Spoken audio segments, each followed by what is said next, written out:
All right, a second way it may be written, you may be told to simplify the expression. Move that over a little bit. Assume that the denominator doesn't equal 0. And what that means is, um, if you're being asked to divide and the denominator is 0, you can't do it. So it's just telling you, that gets into another branch of math. That's not part of Algebra 1. So we're going to, any denominator doesn't equal 1. That just means you're going to divide. So don't worry too much about that part. I've already taken a few steps. I've written down the 3x squared plus 14x plus 8. And I'm going to start factoring it. There is nothing to have in common. 3 is a prime number, so that only breaks down to 3. 7 is 2 times 7, and 8 is 3 2's. They have nothing in common, so I'm going to try the other way, which is by multiplying the terms. Step number 1, multiplying a times c. 3 times a is 24. Step number 2 is writing down the factors of 24. It's 1 and 24, it's 2 and 12, 3 and 8, 4 and 6, and that's it. Now I got to figure out which of those factors is the one I want to use. Well, I want to add up to negative 14. 1 and 24 won't add up to 14.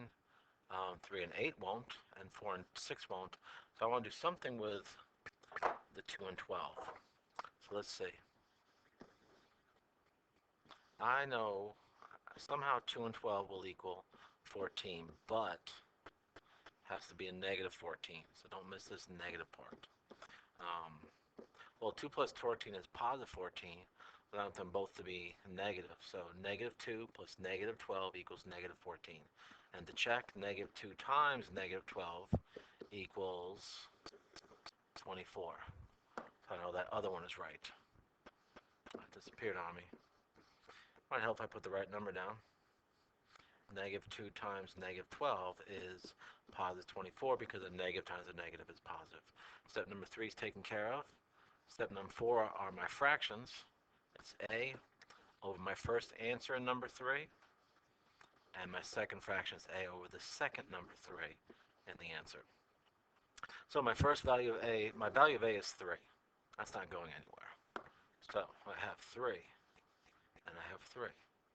My first number 3 is negative 2.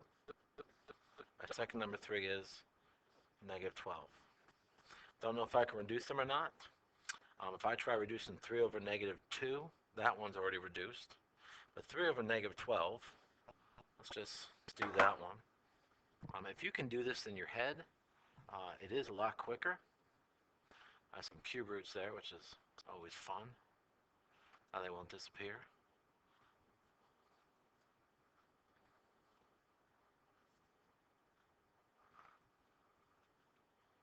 I should probably sing a song now. Is anybody listening to this?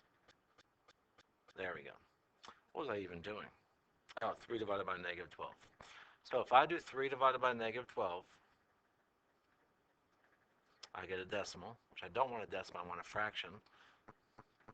I get negative 1 over 4, but because I want to keep the negative where it is, I'm just going to rewrite it as 1 over negative 4.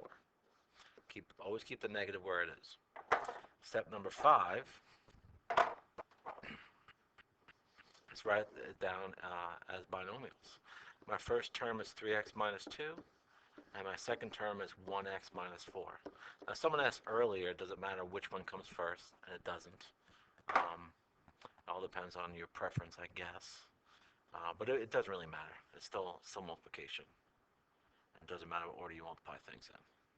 Let's move all this over here so we can do the next step, the division part. Remember, we're dividing 3x minus 14x plus 8, but we've simplified that. We factored it so that we know it's 3x minus 2 times 1x minus 4. And to that, I'm dividing x minus 4. All right, now I'm looking for like terms. There was some discussion. Someone in the one class said there's nothing in common. Remember, there's always a 1 right here. We just don't always put it. The 1x minus 4s are like terms. They're the same thing. So they divide by themselves and get 1 for your answer. So the final answer for this one is 3x minus 2.